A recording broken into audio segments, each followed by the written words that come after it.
Okay, so I will call this meeting to order. This is the Committee of the Whole meeting, March 11th, 2011. Is there any declaration of interest from anyone? Let me flip through my screens here. I see no hands. So once again, if one does arise in the course of the meeting, I would ask you to declare it at that time. Item number 3 is business arising from the minutes. And I guess just as you see in the package, the notice of motion that was raised by Councillor Potter has been deferred to March 25th. Anything to add to that, Councillor Potter? No, sir. We just had a couple of items that we wanted to clarify before we put it forward. Very good, sir. Okay, so with that said, we're going to turn to our delegations. We are a little bit early, Madam Clerk. Yes. Mr. Baker from the Blue Water Wood Alliance has not joined us quite yet, Mr. Warden, for 10 o'clock. So I'm wondering, with Council's indulgence, we could move to the consent. Why don't we then? So we're turning to item number 5 on the agenda, the determination of items requiring separate discussion. So you all have the consent list in front of you. Does anything need to be pulled? I see no one. So actually the consent agenda, I should say, moved by Councillor O'Leary and seconded by Councillor Mackey. And I don't see any hands. So with that said, perhaps I will simply call the question. Is there anyone opposed to approval of that consent agenda? And I see no hands. So I'm going to say that that is indeed carried. Okay, we could go to the first item, Madam Clerk, if that's appropriate. I think that will dovetail nicely into Mr. Baker's presentation as well. So, okay, very good. So let me just scroll all the way down here. So item 7A. Item 7A is the work plan priorities update. Steve, I believe that you are on deck. It's been moved by Councillor Keaveney and seconded by Councillor Robinson. Steve, you have the floor. Thank you, Warden. Savannah, did you want to do an introduction? Sure. Sounds good. We promise we'll be quick this morning, but there's been a lot happening in the first quarter, even though we're not even through the first quarter, and wanted to make sure that Council was aware of some of the big projects. And this is also part of our commitment, as we talked to you about in December with our Economic Development Working Group, so that we can circulate every quarter to your municipalities an update about where work plan status is at. So it has gone out to all of our municipalities now that this report is here with Council. And Steve's going to start with investment, and then I will pick up with the other 2 pillars. Thank you, Savannah. Thank you, Council. As you can see from the report, we're working on a number of projects. The Regional Wired Airport project, which will be coming to the report, will be done shortly, and we'll have some recommendations from there. And then the Talisman property project that we're working with Great Highlands on. But it's leading to an overall investment strategy. We got funding from CECI, which is a federal department. And one of the reasons we went for this funding was they fund projects and help partner when you do investment attraction, but they won't fund projects until you have an overall strategy in place. So we did apply previously to fund some of the airport projects, and they said, no, you got to have a strategy in place. So we're getting the strategy done, and this should allow us, in partnership with your municipalities, if we see an opportunity for investment attraction, to try and get some 50% funding. It's focused primarily on export, but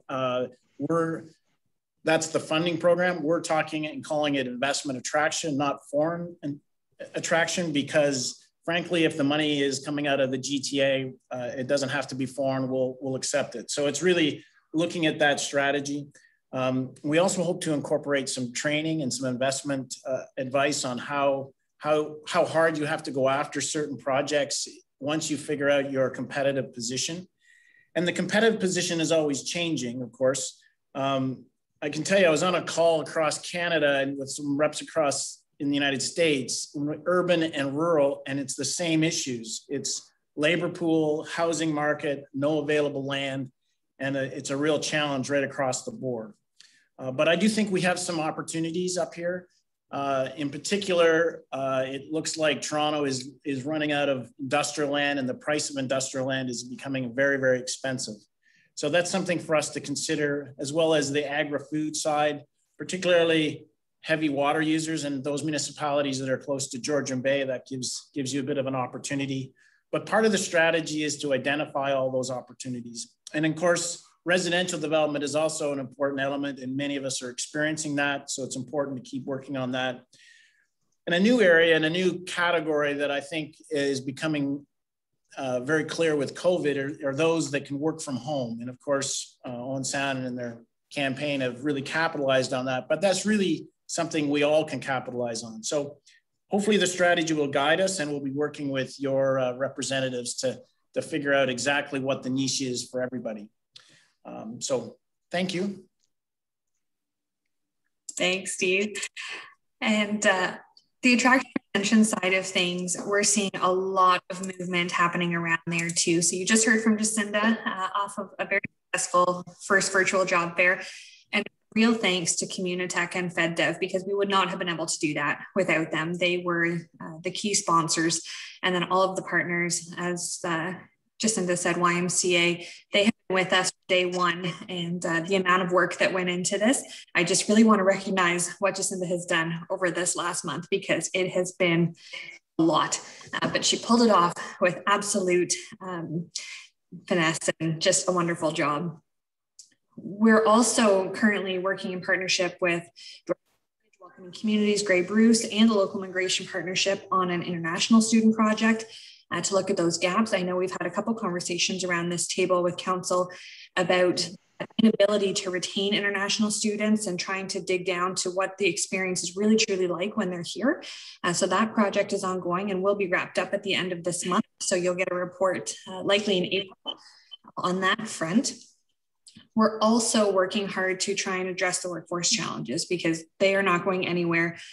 We had a lot of labor force challenges pre-COVID, during COVID, and we expect them to be far worse because we just don't have the people. So there are a couple different areas that we're working with and partners, because we want to combine our resources as best as possible. So we're working with our own Ontario Work staff here at Grey, YMCA Employment Services through the Ontario Youth Apprenticeship Program, and the 2 school boards, Georgian College and Fort County Labour Market Planning Board, in 3 different areas, trying to align those mutual priorities and target funding together, because we're a lot more powerful as a voice when we go in there together. The Local Immigration Partnership work, we are just wrapping up our very first fiscal year, which is really hard to believe that it's happening already, but we will have a full settlement strategy and action plan developed by the end of this month. So we are on target to come to council next month with that update for you, so that you can see what that strategy really looks like. And it is thanks to several months of consultations and work and 52 partners that have joined the Local Immigration Partnership. So our goal was 30 and we hit 52 within our first few months. It is just amazing to see how much interest and alignment desire there is among all of Grey and Bruce counties. So really, really pleased to see that come together. We now have a brand, we're getting all of those pieces. So you'll have a very exciting presentation from Melissa. It will be her first report to council, and that will be happening next month with that strategy for you. And then the last pillar, which is certainly taken off also, and you'll also get a report. Courtney is going to be coming to see you next month for council to talk about what did the last year look like for the Business Enterprise Center and what is entrepreneurship looking like, because this has been the busiest year we have ever recorded through Business Enterprise Center. So the consultations and the interest in business and starting business, and especially in bricks and mortar downtown, is really starting to grow. And it's such a good thing to see. So we wanted to make sure that you had that opportunity to hear direct from her, and right when she's getting ready to launch the Starter Company Plus program and the Summer Company programs, because all of that will take off starting in the spring. So some really, really good updates around that. And also an excellent partnership with Catapult Grey Bruce. So we have been working with this group. It's the local accelerator, so that we no longer have to send people to the G or to the urban centers outside of our area. And we started with the mentorship program because we realized in consultation with businesses that that's really what they were looking for. And in terms of scaling services, not scaling their businesses to what they had hoped, scaling it back to where they were because COVID really had an impact. So we were able to, through this pilot fund, establish 15 mentorship matches. And that was when we wrote this report a couple of weeks ago. We're now at 20. And we should have funding to be able to do another cohort later this year, which is really exciting news. So the pilot to date is going extremely well. We're hearing wonderful things back from both the mentors and the mentees because they're getting that advice and that direction they really, really need so that they're not wasting time and they're not spinning their wheels. They're actually able to talk to somebody who's been through it before. That led to the creation of a Grey Bruce entrepreneur ecosystem so that we can pull all of the partners together, just like we do through our economic development working group. We can do the same thing with any of the players in the entrepreneurship field and sector. So that way, again, we're sharing resources, sharing those best practices, and we're just not wasting the time. So despite lockdown, despite COVID, the interest in entrepreneurship is certainly not going anywhere. It absolutely aligns with what Steve is seeing on the investment side. So things have been very, very busy in economic development and tourism. And I'm just really, really proud of what our team's been able to accomplish in such a short time in the new year and seeing what we have ahead. So we have included at the end of this report a tracker for our work plan so that you can see what are we up to, who's doing what. Because if it wasn't for all of the staff in our departments, we certainly wouldn't be where we are this moment. And I just wanted to take that opportunity to reinforce and to direct you to that link if you haven't taken a look at it. And that will be updated every quarter and shared with you and your municipalities so that everybody's on the same page. So that's our update, and please let us know if you have any questions. Very good. Thank you very much, Savannah. Council, are there any questions? I do not see any. I do have one question. Savannah, for that international student pilot, obviously that group will be reaching out to the international students that are here currently, but will their work involve reaching out to students, I say abroad, but meaning in some of the bigger centers and perhaps even internationally? At this time, it is very much focused on the experience here in Owen Sound because that's where we need to figure out what's working and what's not, and what sources do we have available here, and where are those gaps. So we do have work happening with Georgian international student coordinators overall in Barrie as well. So they are tied in and will be able to provide that information, but we're not reaching directly out. Our focus has been very much at the localized level here in Owen Sound. But I'm quite certain that they will get that information through the consultations that are going on.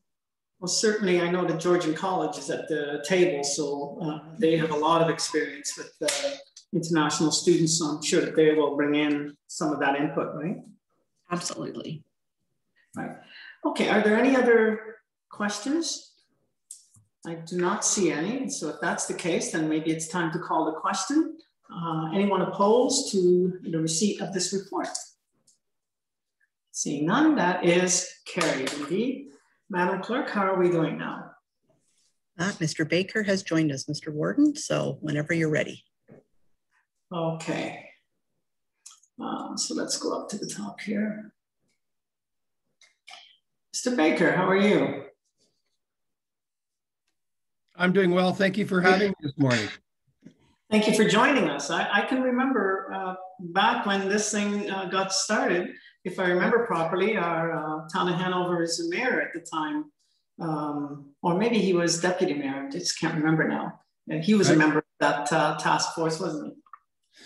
Yeah, and certainly come a long way. And I'm very pleased to be here to talk about what we've been up to. And thank you, Savannah, for the invitation.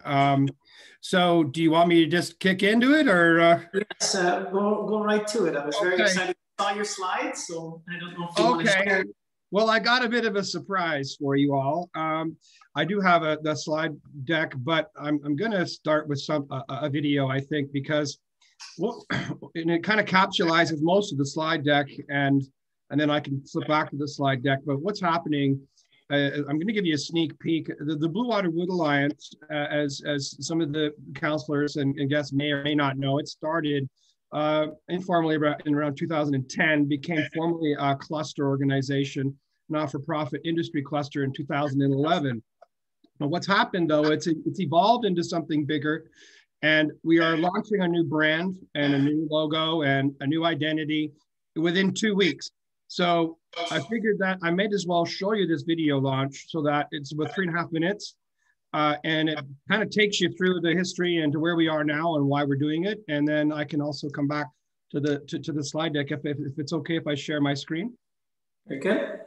Okay. When you share, Mike, just make sure that you select the share with audio button at the bottom of the share dialog there. It's just a little checkbox you'll have to click. Okay.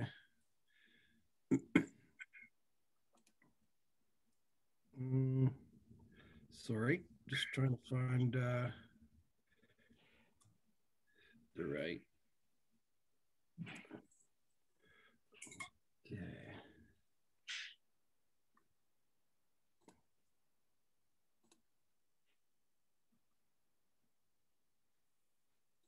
Okay, so when I go to share my screen, here we go. Got it. I've done so many Zoom meetings now. I'd be ashamed if I can't perform now. So basically, what we've got. Whoops, sorry. Is a video that is our brand launch video, and so it takes you from the beginning. And share audio. I'll just get back down to that.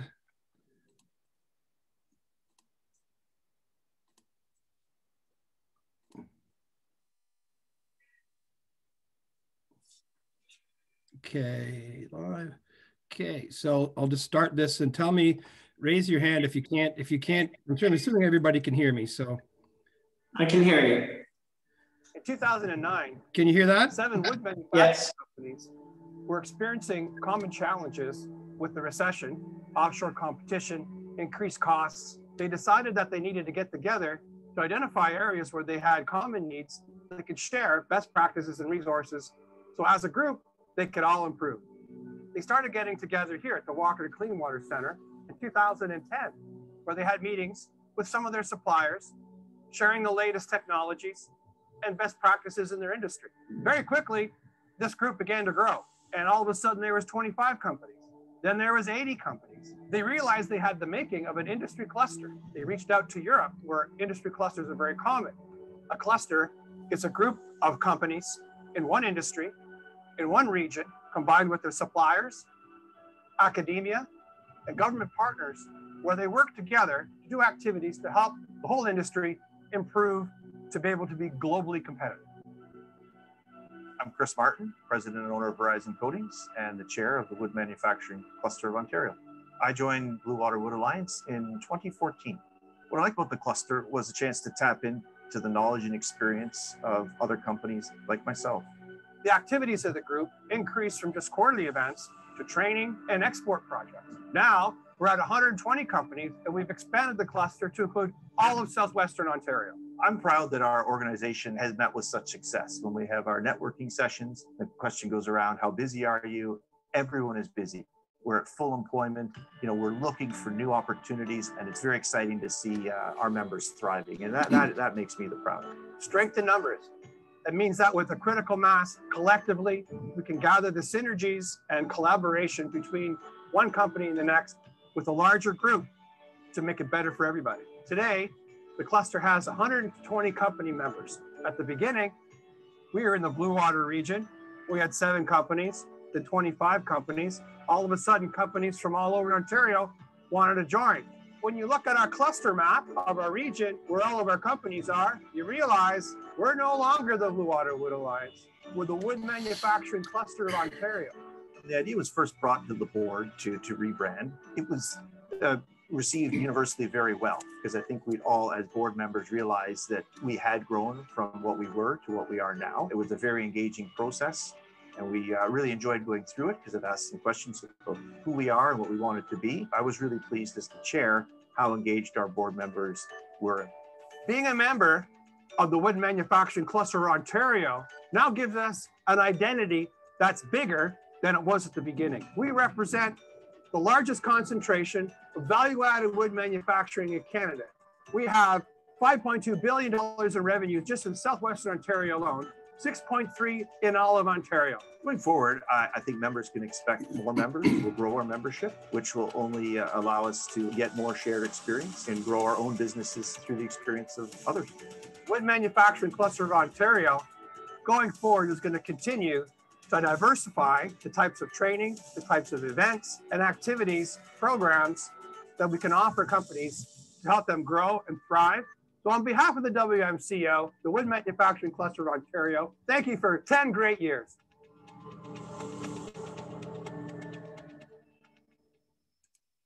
So that's just a clip of where we are.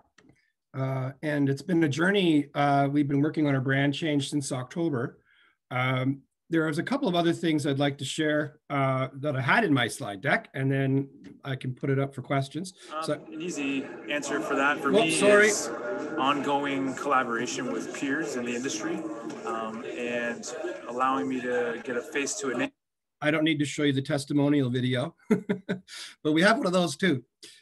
Just a quick flip to my slide deck and a couple of points, and then we can have some questions. So just to clarify, and it'll all happen really fast, just to bring the local counties and communities, in March 2011, we got a bit of startup funding, and we had 5 towns and municipalities in the region kick in a bit of money to help it get started. This is before we had any staff. It was really when we were starting to have quarterly networking events. And as we go through our evolution, we started, our initial intended cluster region, as you can see the map here, and it was 1 hour distance. And now, as I said in the video, we're up to 125 companies. The types of programs that we're doing now, we've got 5 different training program categories with sales and leadership. A big one is lean manufacturing, health and safety, and now we've launched a new digital marketing program. And also plant tour Kaizen events and our networking events that we've always done. And then also we do export readiness and trade show projects. And we're launching a buying group this year, which is already underway.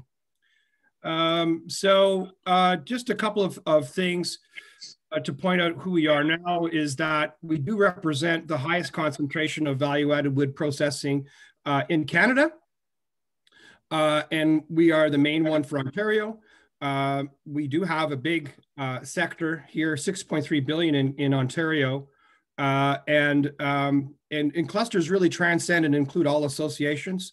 And the segments, just to clarify, we got furniture, cabinetry, millwork, flooring, and there's quite a number of niche manufacturing products as well. Just for Grey County reference, we currently have 7 members in Grey County. We certainly could use a lot more, but just to quantify it a bit, there's about a total of the current employees. Their companies are, there's 300 employees that are in our membership in Grey County. And that the total gross sales of those 7 companies adds up to about $31 million. So that's kind of quantifies our membership within Grey. We can break it down by county, but that's how it is for Grey. So we are a big value proposition to the local SMEs, and we're quite excited to have had our roots here in Grey County, and now we're provincial. So thank you again to Grey County back in the early days, and Town of Hanover too, for when we were just an incubator, and here we are.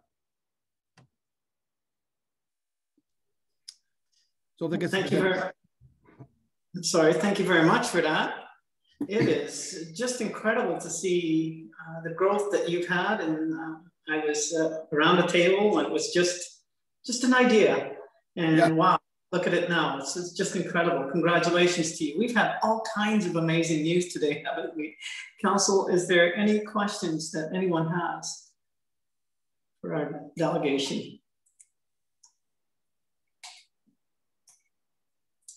Well, anyways, I'm sorry, Mr. Warden. I do see Councillor McQueen. Councillor McQueen, please go right ahead.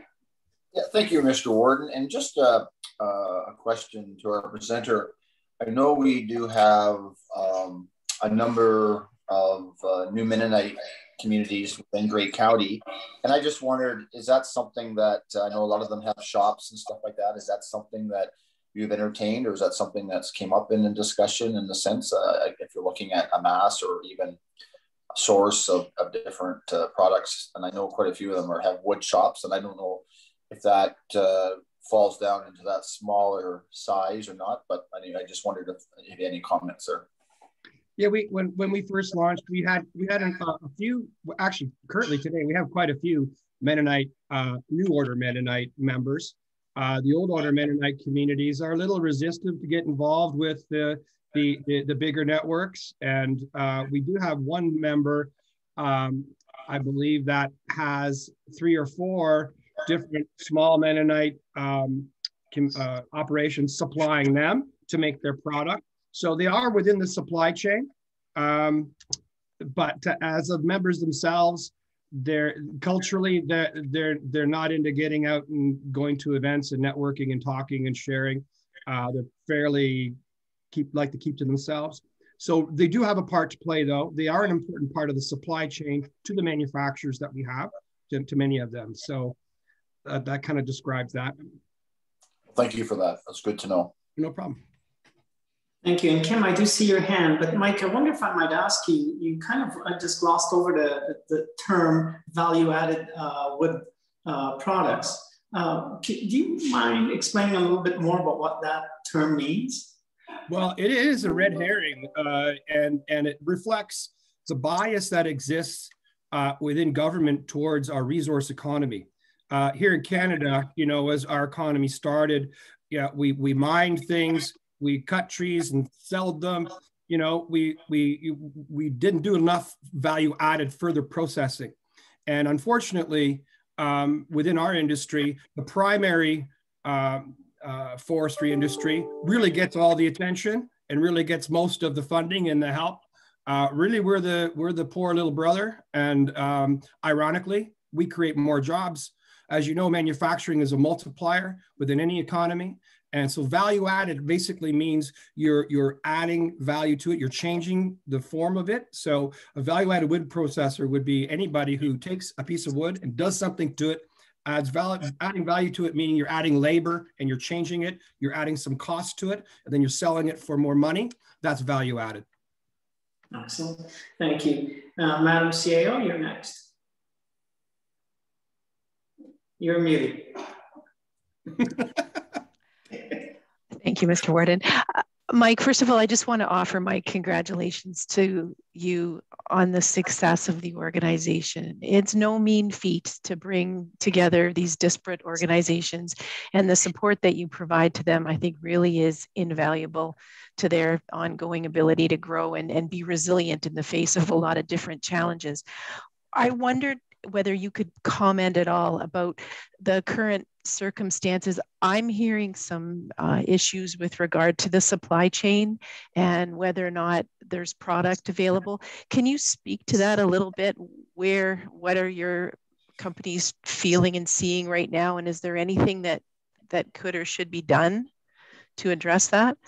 Well, it is spotty in places. I mean, because our members now are distributed all over Ontario, there are some companies having no problem getting material. There's some others that are having a really hard time getting it. And the thing about this pandemic is that people are spending more money on getting their kitchens done, renovating their homes, buying furniture, all the things that, that might have been put on the back burner because they're not traveling. They're spending their money in this particular sector, and our members are extremely busy, busier than they've ever been. And so I think that the issue is really with the importing of lumber getting the logistics, getting it across the border, and there's also a lack of, I believe, labor with the domestic supply. It's just not having enough people. They need to get the product manufactured or pre-manufactured for our members. So it's a really mixed bag of logistics and also labor. So. There are some companies that have longer lead times because of the supply chain issues. And that's just the nature of the beast right now. And really, we need to be, the mills need to be doing more harvesting and more pre-processing and getting it to market quicker than they are. And our importing logistics do create a lot of snags. So those are the two things. And then the demand is really high. So it's a perfect storm for that. But you know, in some, it's not everywhere though. I would say probably half of our companies are probably experiencing that pressure. The other half, they're not. So could have to do with their product category, the segment that they're in, those kinds of things. Thank you for that. Follow one more, if I may. Absolutely. One other question I had to do with the manufacturing processes and waste. As the input material becomes more expensive or harder to find, are you finding that your members are looking to be more innovative in ensuring that every little speck gets used up?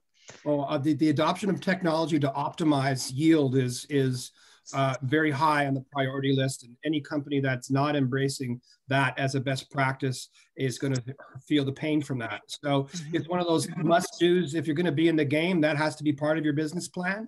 So absolutely, and there's a lot of technology now that's available that people are embracing to decrease waste, maximize yields, both from sheet stock, which is, you know, your particle board sheets that cupboards are made out of, and also your raw lumber. Mike Vokes at Vokes Furniture here in town, he just purchased a really cool new optimization saw. I advise you, any of you guys, to give him a call, ask him to see his shop. He is an amazing example of how you can take a commodity that's really become globalized furniture. I mean, all the imports. Here's something that's made not only from solid wood, but it's made locally. And he's made some significant investments on that front. So he'd be a good thing for a good place for everybody to see. Thank you. Thanks.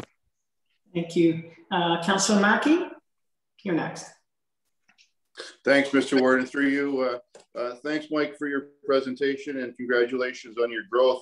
When you're talking about your supply chain, Grey County has a lot of natural resources, not a lot of natural wood resources, and we have a lot of local sawmills. Can you just comment on how the Grey County sawmills fit into your supply chain, please? Yeah, we've got two or three of the mills that are what we call associate members. So we have two membership tiers. We have their manufacturing members, that is our core, and then we have our supply chain, what we call associate member tier as well. And we've got a couple of them on that are members, participating members. I think the challenge for some of the mills is that they don't have kiln capacity. So there are a number of the manufacturers, they want to purchase kiln dried wood because it needs to be down to a certain percentage of moisture before they can manufacture it. There are some that have their own kiln capacity, such as Durham Furniture, and in fact, they contract out some of their kiln capacity. But I believe if there was some way that some of the other mills locally had their own kiln capacity, that would be a good investment because it would open the door. There's very few companies that can process manufacture green lumber. Thank you very much. I don't see any other hands. So with that said, Mike, I'm going to thank you very much. Oh, did I see somebody wait there? No, I'm flipping screens here. Mike, I want to thank you very much for that presentation. I think that historically, there's quite a story to be told about the history of Grey County and the role that wood has played in that history. I certainly know it very well coming from Hanover. Oh, great. So once again, thank you, Mike. That was excellent. Thank you very much, everybody. And I'll look forward to seeing you again soon. Okay. Madam Clerk, I turn to you. We're supposed to have the other presentation at 10:45. I might suggest that we've been an hour, that we take a bit of a break, perhaps come back at 20 minutes before 11, so 10:40. Would that be okay? Not if that's all right, good. So we're gonna take a break and we'll be back at 10:40. Okay. Mics and cameras off. Thank you.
I see Mr. Fleming.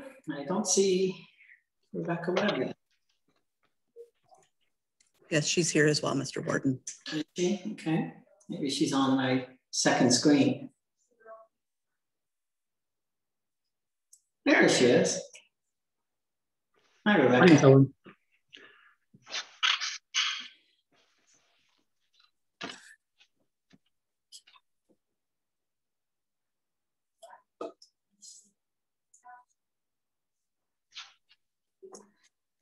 All right, it is 10:40. I think we still have a few missing, don't we? We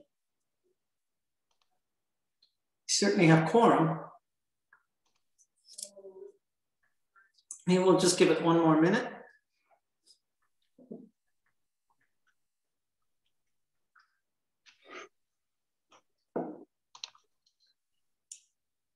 Don't worry, folks, it's apple juice. In case you're wondering.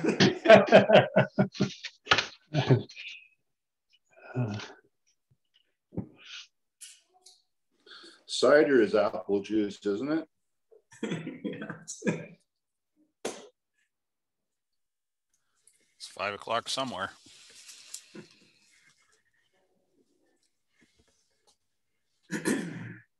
Okay, why don't we, Rob, how are we doing? Can we get started again? Yep, ready when you're ready to go, Mr. Warden. And Rogers is good to go as well? Yes, I think they're just picking up as we go. So just as you want to carry on. Excellent, thank you. Welcome back, everyone. Nice little break. We have with us now Anthony Fleming and Rebecca Webb from MPAC, and they're going to give us a municipal partnership report. Great. Can you hear me okay?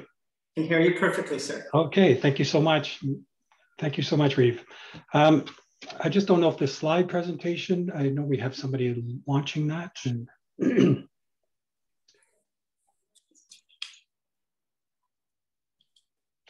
okay, we're just getting that up and running.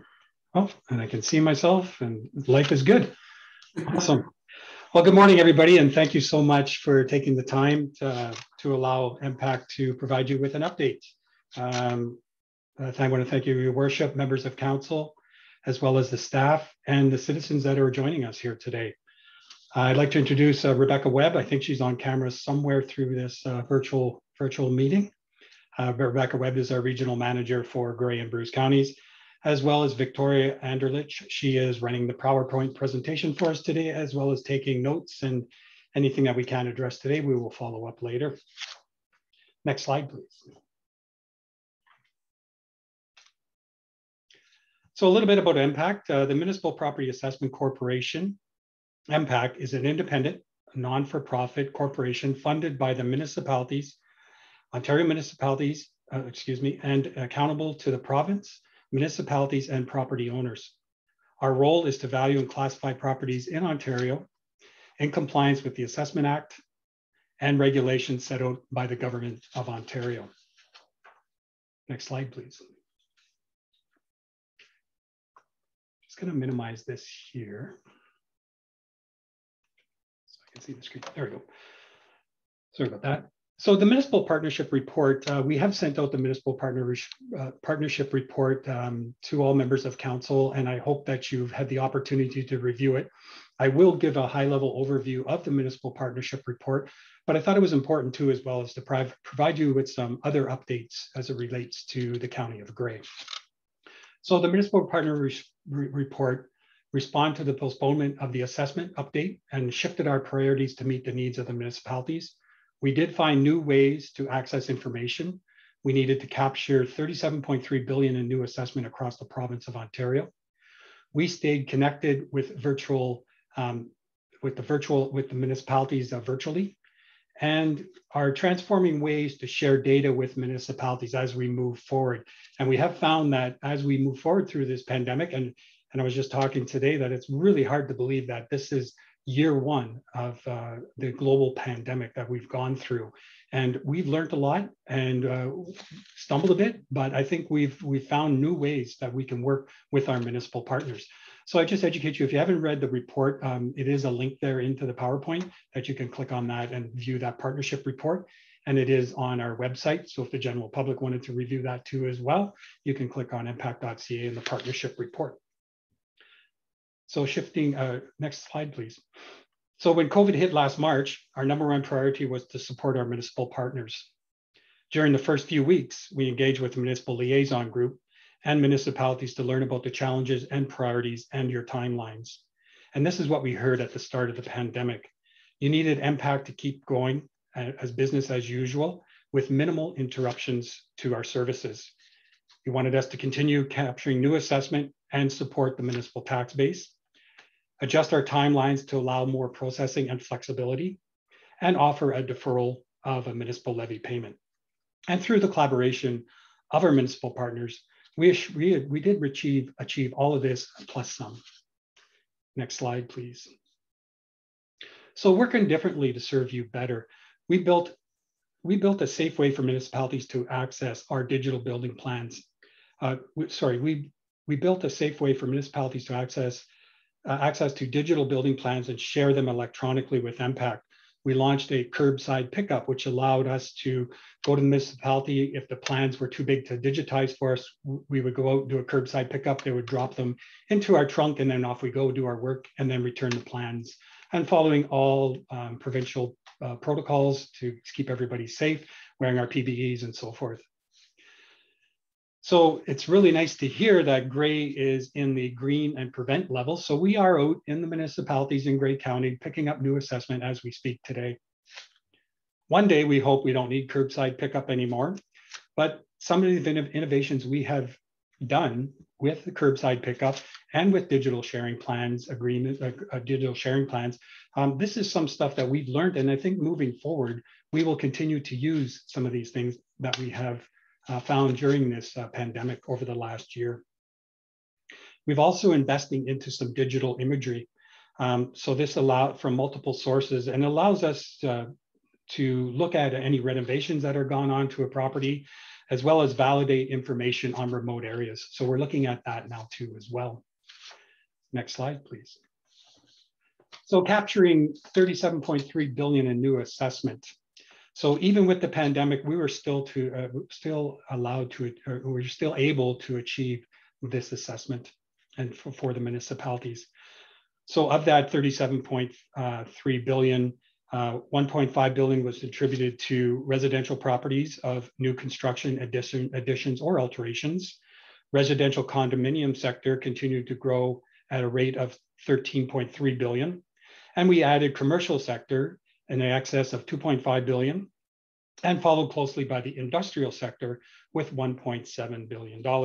And farm properties came in slightly more than $850 million. So we're still going out there, we're still doing our work, and we're still continuing to do that. So property assessment update, as far as what we know today, this is what we know.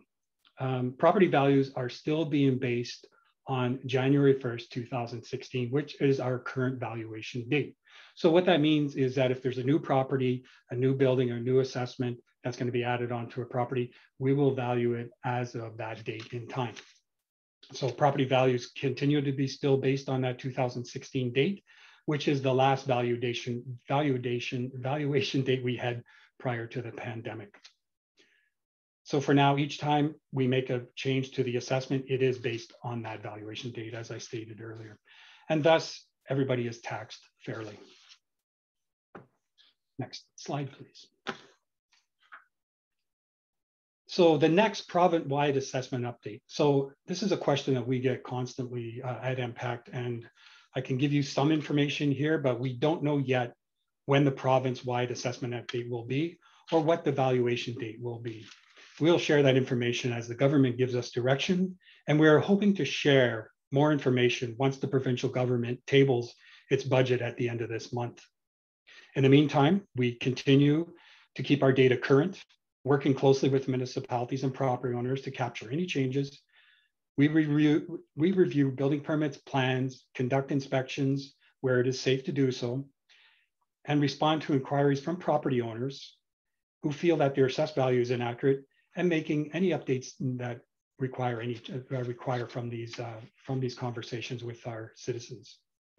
And we are also constantly monitoring the real estate market and its activity. We're analyzing sales still, financial information, including rents, financial statements, as well as operating expenses and other market data to ensure that our records are up to date. We are also engaging with our municipal, industry, and government partners to actually help us out.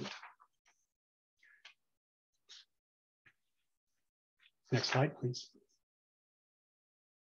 So we reflect changes to properties when we mail property assessment notices every year. So it may be a little bit confusing to some of the citizens that said, oh, you know, MPAC did not give us new assessments this year, but we do give new assessments every year. So anytime there's a new building permit, any kind of change, we still send property assessment notices out.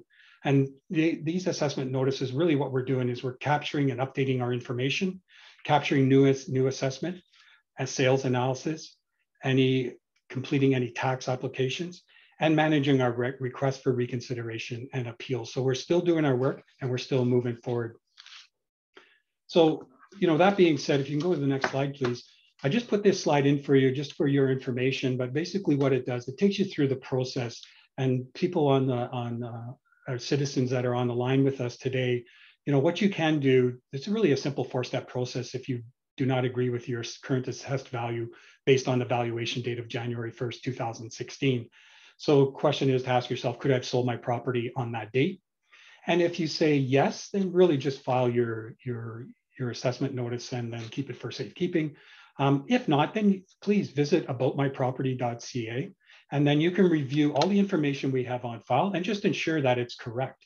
So if you find that it's not correct, and maybe we have the acreage wrong on a farm, or for example, you have, you know, some people say, well, I only have 3 bedrooms, or you got me down as 4, please let us know and we can make those changes for you. And then review similar assessed property values in your neighborhood. So you have the ability through About My Property, not only to look at your property, but to view other properties. So that if you wanted to say, okay, my neighbor's property is similar to this, so you can click on that property and see the information on that. And then lastly, if you still disagree that you feel that your property is not assessed correctly, you can file a request for reconsideration. And you can do that in 2 ways. One is you can print our document online, or you can do it right from aboutmyproperty.ca. And then what we can do with that is we can capture the information that you looked at these properties, your comparables, bundle it all up in that report, send it to us, and then we can respond to you. So just a way that you can resolve your assessment concerns with the Municipal Property Assessment Corporation. And then the next slide, we'll just demonstrate a little bit about my property. So again, I talked about it earlier, is that you can view your information, get the detailed information on your assessment. There is methodology guides up there, market valuation reports, property specific information to your property.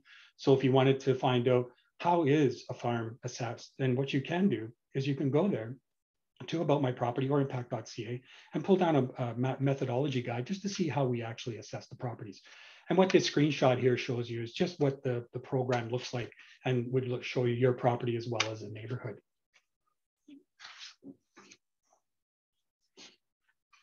Next slide, please. So I wanted to give you this information here, and it's nice to have this, and some of our municipal offices actually have this close at hand, just to show you the process and what goes through. You know, you review your property. If you agree, no action is required. If you disagree with impact assessment, you can complete the RFR, request for reconsideration, and your deadline for that is on the property assessment notice. MPAC will review the request for reconsideration. We may reach out to you for more information. Then MPAC will make a decision and mail you a letter with the results. And if you agree with that, no action is required. And if not, then if you still disagree with your assessment, you can take it to the assessment review board. And I've created a link in there too. And so once we send out that letter for you, you have 90 days to file with the assessment review board. So one of the questions, if you go to the next slide, please, one of the questions that we do get asked quite a bit is responding to requests for reconsiderations that cite COVID-19. And property values continue to be based on the legislation valuation date as of January 1st, 2016. So any influences for COVID-19 may have on the property values was not in effect as of that date.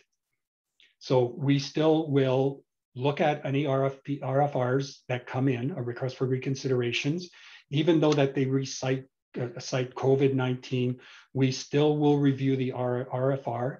We still will review the property information we have on file and assess the values, look at sales information. And so basically we will still do a review of the file, but if there's any relief sought after for COVID-19, COVID was not part of the assessment process back in January 1st, 2016. So it will not be considered at this point. If we can go to the next slide, please.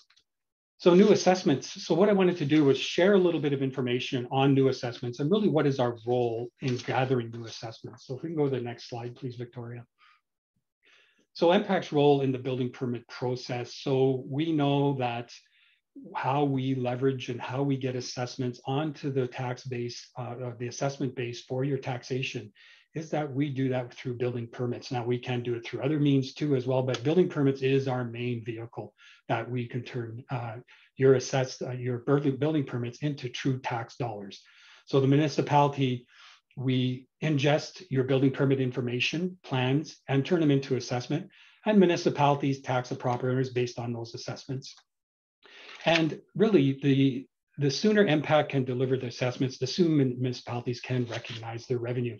So I must say that we have been working quite diligently over the last year with all municipal partners in the province of Ontario and finding new ways that we can get our assessment or building permit information as well as plans so we can continue to update the assessment base for all municipalities in the province of Ontario.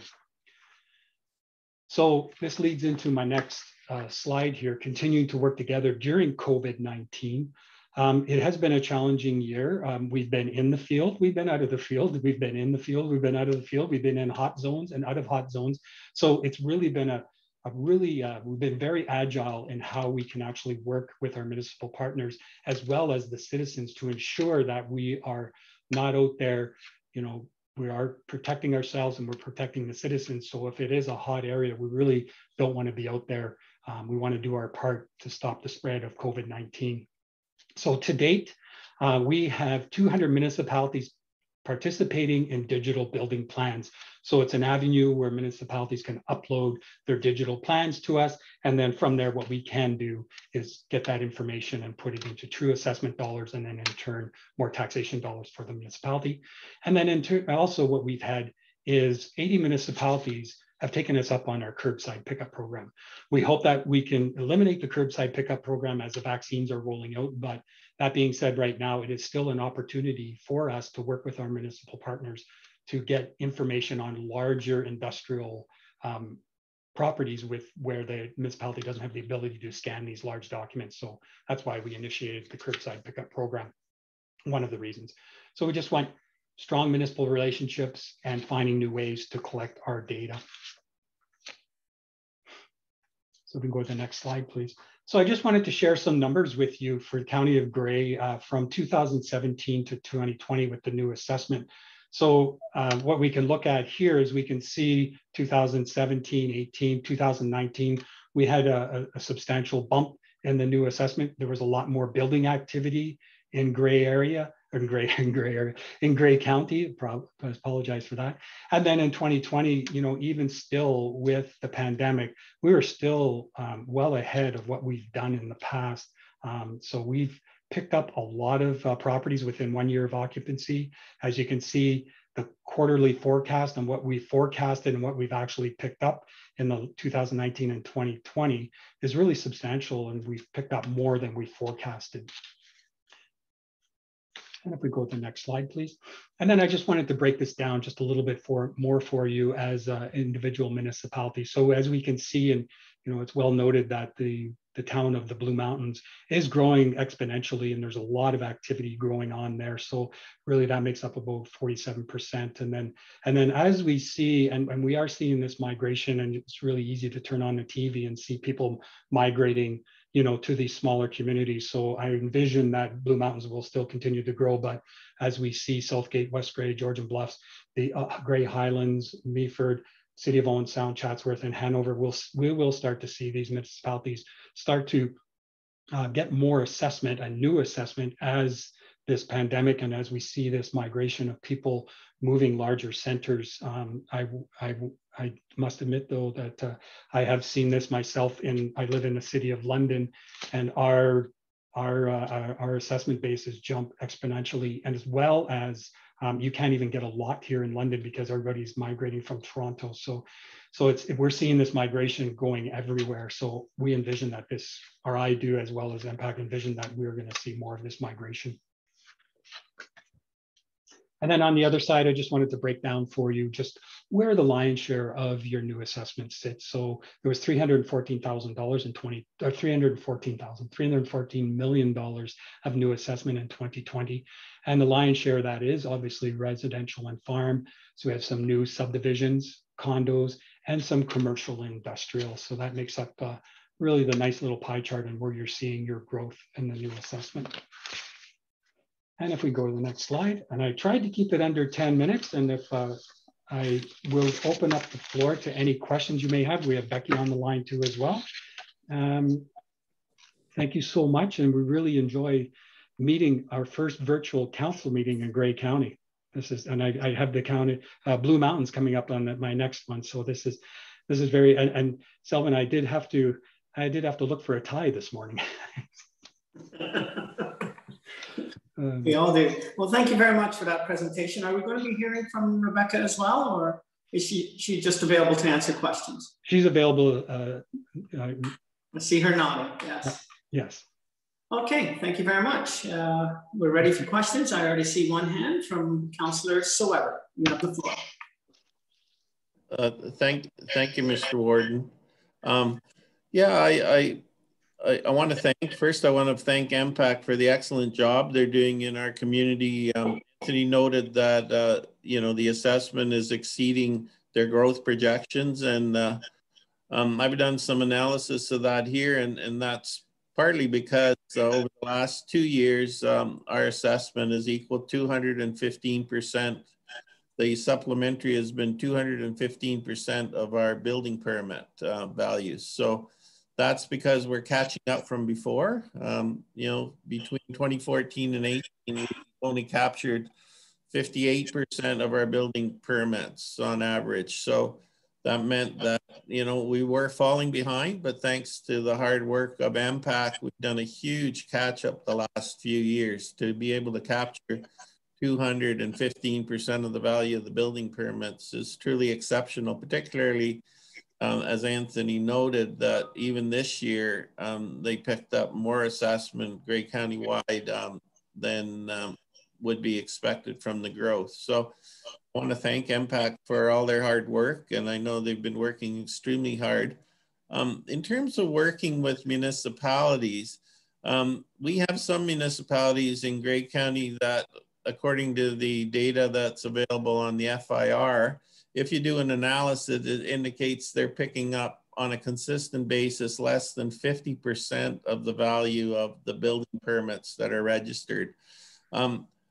Does MPAC, how can we make sure that, you know, everybody across the county does an equally good job in picking up the assessment? Because obviously if one municipality falls behind, other ones have to pick up that slack in terms of a higher tax rate than there needs to be. So does MPAC work with municipalities to tell them, look, you're falling behind, and look into why that is? Yes, thank you, Mayor Soever. Yes, we do work with municipalities, and especially with COVID, we've learned new ways to work with them. So if we get the building permit and we get regular updates on that permit, so for example, if there's a final occupancy as well as a final date as well as an occupancy date, that's a great trigger for us. And we have been reaching out over the last year with all municipalities in Grey and Bruce for this. And I must say that we are pretty much on par and picking up things. Not a lot of stale permits in our system right now, but there is new permitting systems that are coming out right now. So we're in a little bit of not a void by any means, but it's just as we're transitioning to these new systems, it takes a little bit of time to iron out the kinks. And I had a wonderful conversation with Grey Highlands building official yesterday, and they're really ready to open up and give us plans and so forth. So it's a great system that they're moving to. So I envision that we will be picking up more and more as we move through time. Thank you for that. Thank you, Councillor Soever. Anyone else with questions? I do not. Oh, I see Kevin. Thanks, Warden. I'd like to thank Impact staff for coming today, and as well, Anthony, he presented to our Grey County Treasurers group back in mid-February, and again, the issue of building permits, and that was something that you had expressed to them, and the new technologies that are being there, and willing to work with them. So thank you for offering that to them and explaining to what was happening out there. So the question I had was, and I've asked this from you before, Anthony, but I wanted to ask in front of council, the new reassessment values, you're not hearing anything, but even is hearing any rumblings about the date that they're thinking about, and will it be phased in over 4 years, or are they going to jump right to that new assessment value, or is it going to be phased in because we've had a kind of a year pause here that it's going to be phased in just over 3, or just wondering what you're hearing on that side of things. Great, thanks, Kevin. For myself personally, I haven't heard anything new since the last time we met, but I'll ask Becky if she has any other information for us. So we don't have any indication as to what the provincial government is going to do. We do know that right now it was just a postponement. So if nothing occurs, then we would actually be sending out assessment notices, towards the end of this year, based on January 1st, 2019 market. And it would be phased over for the 4 years. It was just what they did when they changed last March, was just a postponement of this 1 year. So, but there has been discussions, with municipalities and other stakeholders as to what the best approach might be going forward, but we're not aware of what those discussions are or what the decision would be. We have been providing the provincial government with as much information as we can to try and help out. We have continued throughout this past year to finalize the values based on the January 1st valuation date so that we would be ready if we're asked. And we have been providing that data to the government, as well as we have been analyzing the market. So looking at how the market has changed from 26 to 19, and from 19 right through until today. And so we are continuing to analyze the local markets in your area and across the province to give us indication and to help the province understand the changes and the shifts and things like that as they make their decisions. Thank you, Becky. Thank you very much for that. I don't see any other hands, so I will just thank you, Anthony and Rebecca, for that presentation, for taking the time to come and be with us today. A couple of things. One, I have used that My Property tool, and it is just excellent. Yeah. So kudos on you for that. It's a really great tool. If you haven't used it before, you really should try it. It's really neat. Secondly, compliments to whoever does the pictures for your slide deck. Those are some awesome pictures.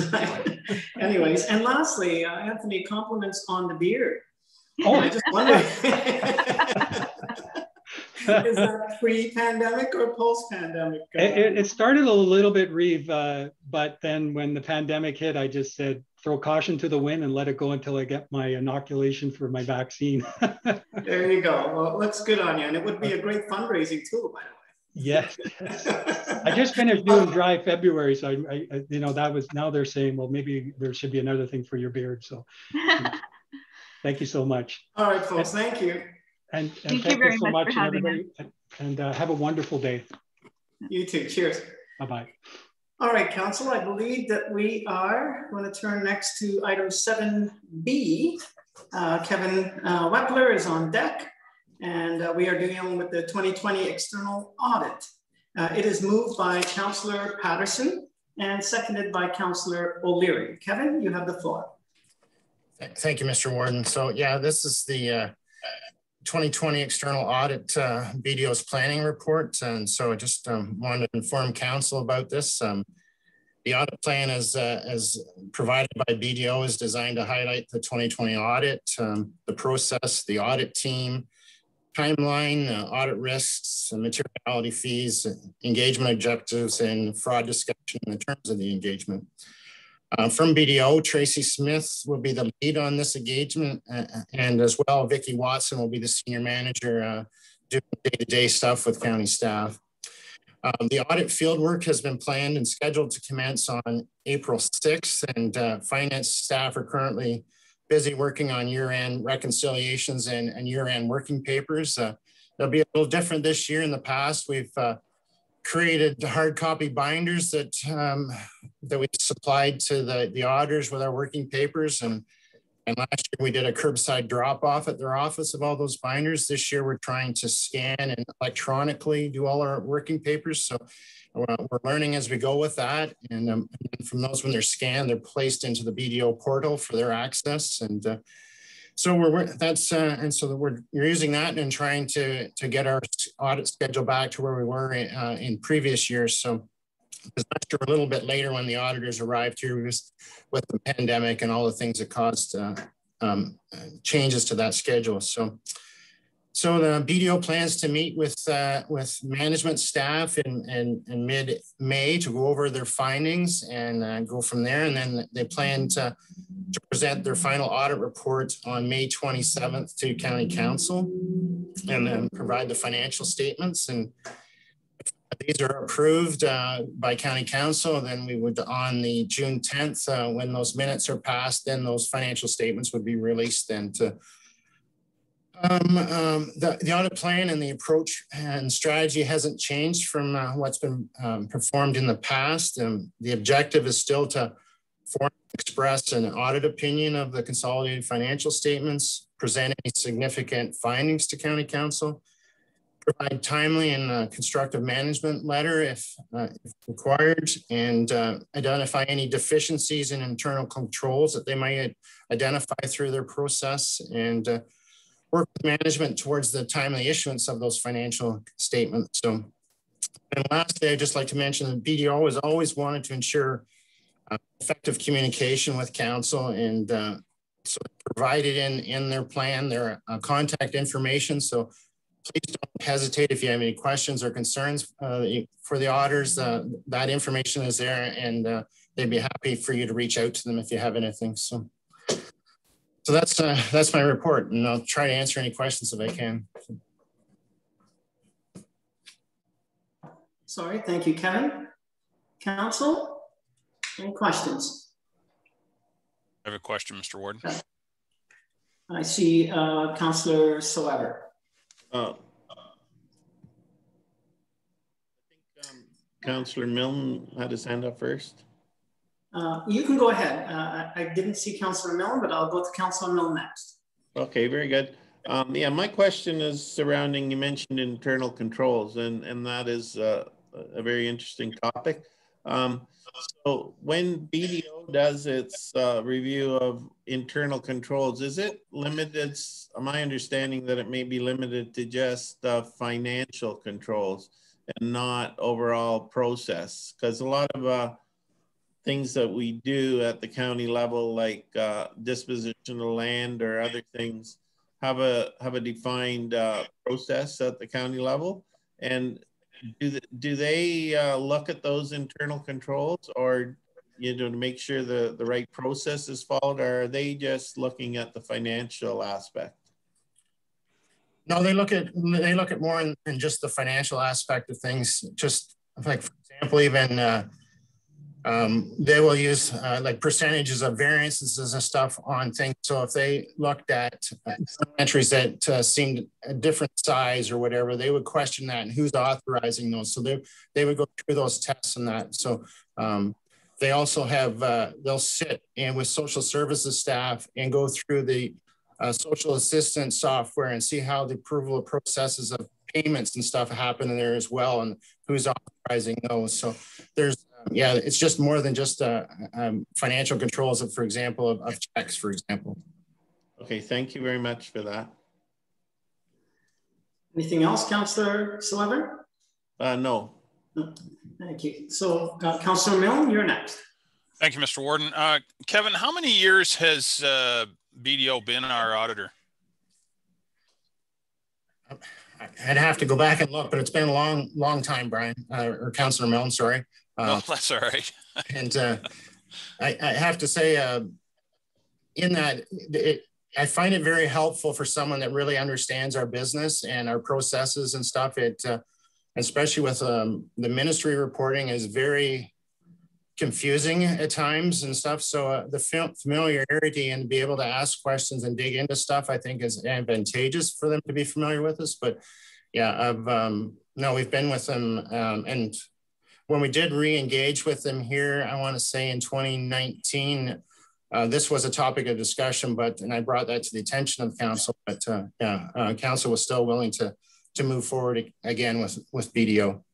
And certainly I meant no disrespect or no concerns with BDO's work. They do great work. I'm just, you know, good governance would suggest that you at least go to the market every 4 or 5 years, that kind of thing. I know, I think BDO has currently a 5-year contract, I believe. Is that the extent of their term this go around? That's correct. That's correct. Yeah. So, you know, I look forward to the next time because familiarity is a bonus, but it can also be a question mark. But anyway, that's good. Thank you, Kevin. Sorry. Thank you, Mr. Wepner. All right. Kim, you're next.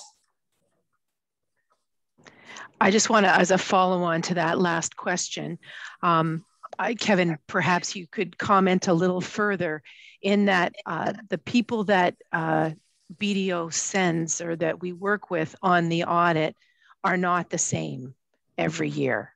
And all of those people have a professional designation and a code of ethics that they're required to follow. But maybe, could you want to speak to that, Kevin, a little bit?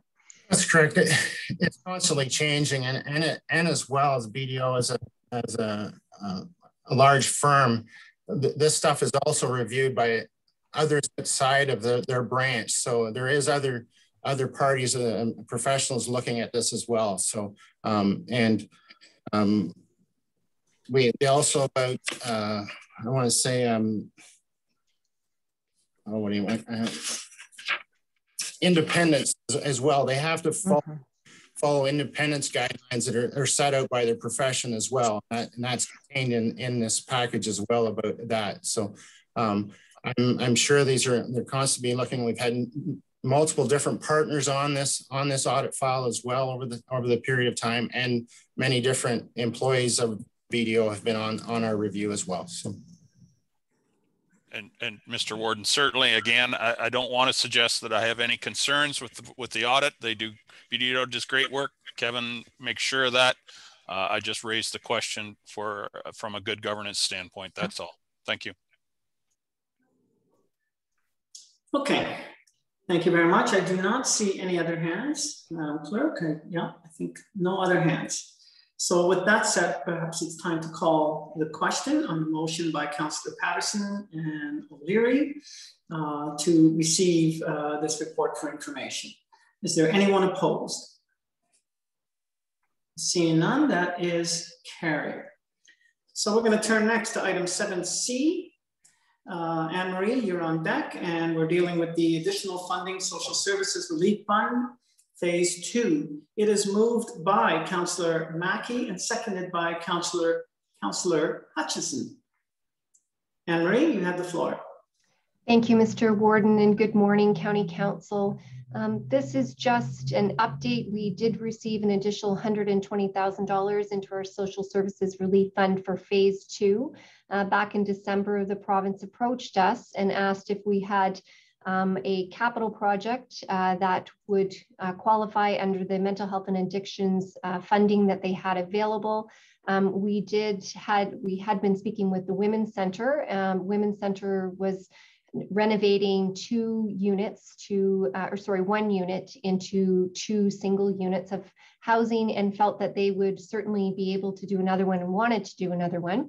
When we did receive January 8th, notice that we had received the funds, the deadline for the renovation was March 31st, which we felt was definitely not doable. So we went back to the province and asked if they would consider extending the deadline to meet the previous funding of December 31st, and they have. So we are moving forward with the extra renovation. In saying that, in my last update that I did, we already submitted to the province for this funding under our regular funds, knowing that it would be of benefit. So these extra fundings will allow us to move the $120,000 into emergency housing, which is also greatly needed right now. And as an aside, there was an announcement yesterday about additional social services relief fund phase 3. This funding for phase 2 ends March 31st. So the funds we received will be for April to December and will allow us to work with our community partners and continue to fund some of the great work that's doing out there to protect our most vulnerable from COVID-19 and to provide the extra mental health outreach supports that are greatly needed. So very grateful. And there'll be a report coming probably early April to let you know how we're going to disseminate those funds. Thank you very much, Anne-Marie. This is fantastic news. Very much needed indeed. I see Councillor Milne has a question. Thank you, Mr. Warden. I was just going to say that, you know, when most people think of mental health, they don't think of bricks and mortar. But I commend Anne-Marie and her team for recognizing that mental health help is more than just having someone hold your hand. It's a safe place to live, and you know, all the other things that go with it. So I commend you for the work you're doing, and wish you well in this project. Thank you. Are there any other questions from council? I do not see any, so I think it's time to call the question on the motion by Councillors Mackey and Hutchinson to receive this report. And I think there's an additional piece in there about using the funds in 2021. Is there anyone opposed to the motion? I do not see any, so I will say that that is carried. Thank you very much. Thank you, Anne-Marie. Item number 8, other business. Do we have any other business? Seeing none, we'll move next to item number 9, any notices of motion. Councillor Desai.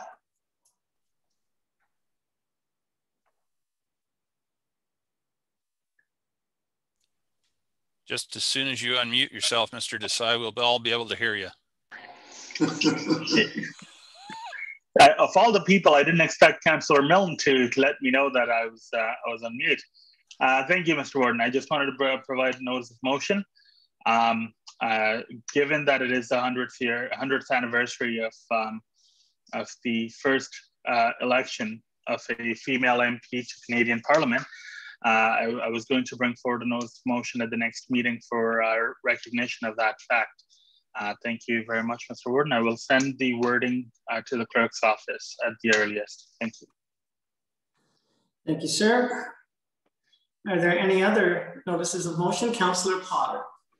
Yes, I just wanted to say that I do intend to bring my motion to the March 25th meeting, and I will make sure the clerk gets it in plenty of time to include in the agenda.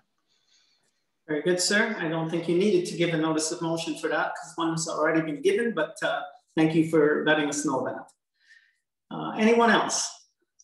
I do not see any other notices of motion. And if that is the case, then the exciting part, item number 10, an adjournment, motion for adjournment, moved by Councillors Burley and seconded by Councillor Hutchinson. Is anyone opposed? I'm gathering not. Then that's carried. Thank you very much, everyone. Great meeting. Lots of good news, lots of things happening.